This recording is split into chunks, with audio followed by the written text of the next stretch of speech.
দ্রব্যমূল্যের ঊর্ধ্বগতির ছোঁয়া লেগেছে ফলের বাজারেও। এ বিষয়ে আরো জানাতে বরগুনা থেকে সরাসরি যুক্ত হচ্ছেন সহকর্মী রিয়াজ আহমেদ মুসা। বাজারে ফলের দাম কেমন দেখছেন এবং এ নিয়ে ক্রেতা বিক্রেতারা কি বলছেন আমাদেরকে জানাবেন।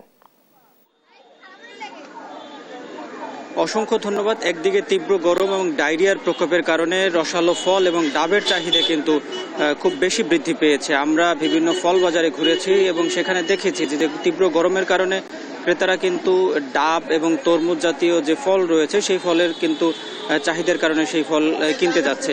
এদিকে একটি বিষয় আমরা লক্ষ্য করেছি যে ডাক্তার যারা রয়েছেন, চিকিৎসকরা যে ডায়রিয়ার রোগী, সেই ডায়রিয়া রোগীদের কিন্তু পথ্য হিসেবে ডাবের পানি খাওয়ার পরামর্শ দিচ্ছেন, কিন্তু সেই ডাবের পানি খেতে গিয়ে কিন্তু যে রোগী রয়েছে তাদের কিন্তু সমস্যায় পড়তে হচ্ছে। কারণ একটি ডাব 30 থেকে 35 টাকা পাইকারি দরে একটি ডাব, সেটি কিন্তু 1 থেকে 150 টাকা দরে বিক্রি হচ্ছে। এছাড়াও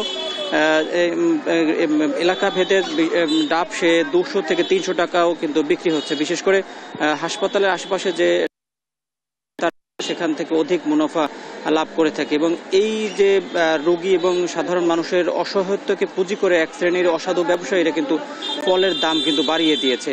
আমরা এই যে ফলের দোকানগুলো ঘুরে দেখেছি যে মালটা, কমলা, তারপর হচ্ছে আঙুর, সব ফলের দাম কিন্তু অনেকটাই বেড়ে গিয়েছে। যে আঙুর 300 টাকা তো সেটি কিন্তু 380 থেকে 400 টাকা দরে বিক্রি হচ্ছে এবং মালটা 280 থেকে 300 টাকা দরে বিক্রি হচ্ছে। বিশেষ করে তরমুজের চাহিদা গরমের কারণে বেশি থাকার ফলে সেই তরমুজের দামও কিন্তু বেড়ে গিয়েছে এবং সেই তরমুজ রমজানের সময় অনেকটা দাম কম ছিল, যেটি বাজার নিয়ন্ত্রণে ছিল। তখন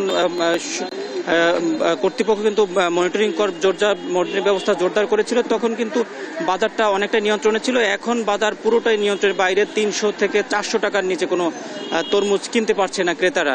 এই ছিল বরগুনা থেকে আমার কাছে সর্বশেষ। মুসা, আপনাকে ধন্যবাদ। বরগুনা থেকে ফলের দাম বৃদ্ধি নিয়ে বলছিলেন সহকর্মী রিয়াজ আহমেদ মুসা।